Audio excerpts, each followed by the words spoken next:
এমন একটি শহর ছিল যা স্বয়ং ভগবান শ্রীকৃষ্ণ নিজে হাতে গড়েছিলেন।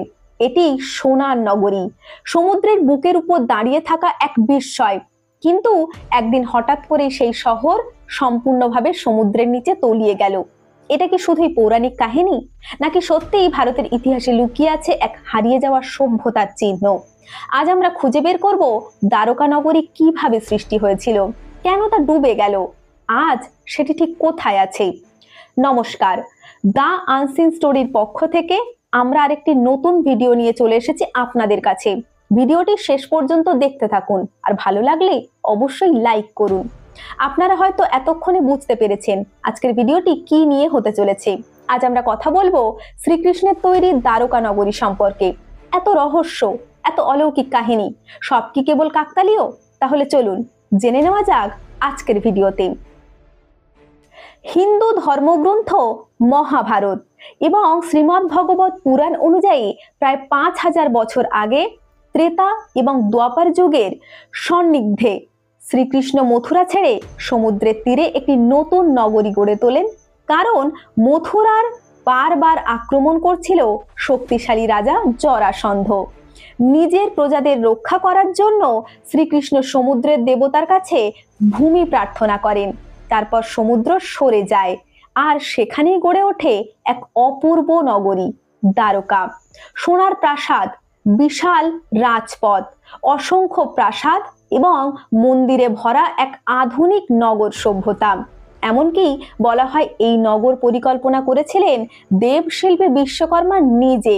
কিন্তু প্রশ্ন হলো, যদি এত সমৃদ্ধ ছিল তবে আজ তা কোথায়? সমুদ্রের গর্ভে হারিয়ে যাওয়া শহর শ্রীকৃষ্ণের মৃত্যুর পর পুরাণে বর্ণিত আছে। এক ভয়াবহ দিনে সমুদ্র তার সীমানা ভেঙে ফেলে, আর কয়েক ঘন্টার মধ্যেই পুরো দ্বারকা নগরী তলিয়ে যায় সমুদ্রের নিচে। এটা কি শুধুই ধর্মীয় কাহিনী, নাকি এর পেছনে রয়েছে বৈজ্ঞানিক সত্য? 1980 থেকে 90 এর দশকে ভারতীয় সামুদ্রিক প্রত্নতাত্ত্বিকরা আরব সাগরের গভীরে অনুসন্ধান চালান। গুজরাটের উপকূলে, বিশেষ করে দ্বারকার কাছে সমুদ্রের নিচে পাথরের গঠন এবং প্রাচীন দেওয়াল, নোঙরের চিহ্ন এবং মানব বসতির প্রমাণ পাওয়া যায়। এই অনুসন্ধান গুরুত্বপূর্ণ ভূমিকা নেন প্রত্নতত্ত্ববিদ S.R.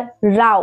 তার দাবি, এই নিদর্শনগুলি প্রায় 3500 থেকে 5000 বছরের পুরনো। তাহলে কি সত্যি পুরাণে উল্লেখিত দ্বারকা বাস্তবে ছিল? এই প্রশ্ন আজও ইতিহাসবিদদের মনে আলোড়ন তোলে। এখন দ্বারকা কোথায়? বর্তমানে গুজরাট রাজ্যের গুজরাটে অবস্থিত দ্বারকা শহরকে সেই প্রাচীন নগরীর উত্তরসূরি বলে মনে করা হয়।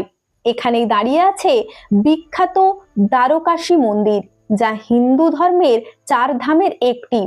প্রতিদিন হাজার হাজার ভক্ত এখানে আসেন শ্রীকৃষ্ণের দর্শনে। কিন্তু সমুদ্রের ঢেউয়ের নিচে এখনো লুকিয়ে আছে সেই প্রাচীন নগরীর ধ্বংসাবশেষ, যা আধুনিক প্রযুক্তি দিয়েও পুরোপুরি উন্মোচিত হয়নি। ভাবুন তো, সমুদ্রের নিচে যদি আজও লুকিয়ে থাকা সোনার প্রাসাদ, রাজপথ আর সভ্যতার চিহ্ন, তবে কত অজানা ইতিহাস আমাদের চোখের আড়ালে রয়ে গেছে। দ্বারকা কি শুধুই পৌরাণিক কাহিনী, নাকি একটি পৃথিবীর প্রাচীনতম ডুবে যাওয়া নগরীর একটি উদাহরণ? যে শহর একদিন সমুদ্রের উপর রাজত্ব করছিল, আজ সেই শহর সমুদ্রের গর্ভে নীরব সাক্ষী হয়ে শুয়ে আছে। হয়তো সময় আসবে যখন পুরো সত্য আমাদের সামনে আসবে, আর তখন প্রমাণ হবে আমাদের পুরাণ কেবল গল্প নয়, ইতিহাসের এক বিস্তৃত অধ্যায়।